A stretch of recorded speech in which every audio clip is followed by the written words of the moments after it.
विश्व हिंदू परिषदेचे संघटन मंत्री मिलिंद परांडे यांनी कोल्हापूरबद्दल केलेल्या अवमानकारक वक्तव्याविरोधात गोकुळ शिरगाव पोलीस ठाण्यात तक्रार देण्यात आली होती।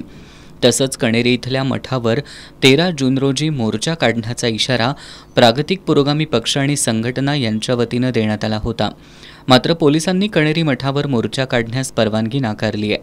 तसंच विश्व हिंदू परिषदेचे संघटन मंत्री मिलिंद परांडे यांच्यावर गुन्हा दाखल करण्यास असमर्थता दर्शवली आहे। त्यामुळे प्रागतिक पुरोगामी पक्ष आणि संघटना यांच्या वतीनं आज राष्ट्रवादी शरदचंद्र पवार पक्षाचे शहर प्रमुख RK पोवार यांच्या कार्यालयात बैठक आयोजित करण्यात आली होती।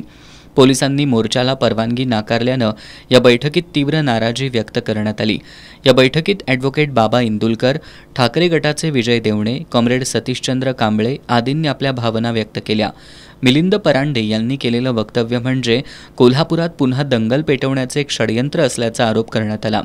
त्यामुळे पोलिसांनी मिलिंद परांडे यांनी केलेल्या वक्तव्याची चौकशी करण्याची गरज असून त्यांच्यावर गुन्हा दाखल करण्याची मागणी या बैठकीत करण्यात आली। मात्र पोलीस राजकीय दबावाखाली मिलिंद परांडे यांच्यावर गुन्हा दाखल करत नाहीत।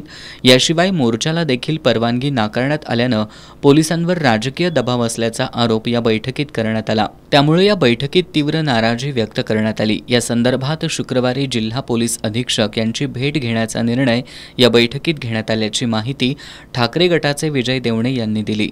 भारतीय घटनेचा अनादर केला म्हणून पांडे यांच्यावर गुन्हा दाखल करा ही मागणी आम्ही सातत्याला गेली जवळजवळ 15 दिवस सर्व पुरोगामी संघटनेने एकत्र येऊन केलेली आहे। याबद्दल योग्य ती कारवाई करावी म्हणून आम्ही त्यावेळेला DSP जिल्हा पोलीस प्रमुखांना भेटलो, तिथल्या पोलीस स्टेशनला जाऊन भेट घेतली, पण आम्हाला योग्य पद्धतीने उत्तर मिळालं नाही। म्हटल्यानंतर आम्ही त्यावेळेला त्या पद्धतीनं योग्य तो उद्याच्या तारखेला 13 तारखेला मोर्चा काढणार आम्ही असं जाहीर केलं होतं। पण आता आमची सर्व लोकांची एकत्रपणे बैठक झाली आणि त्यावेळेला आम्ही जिल्हा पोलीस प्रमुखांना संपर्क साधला आणि म्हणून या संदर्भाबद्दल आमचं जे काही मत आहे ते आम्ही 14 तारखेला 12 वाजता जिल्हा पोलीस प्रमुखांच्या समोर मांडणार आहोत।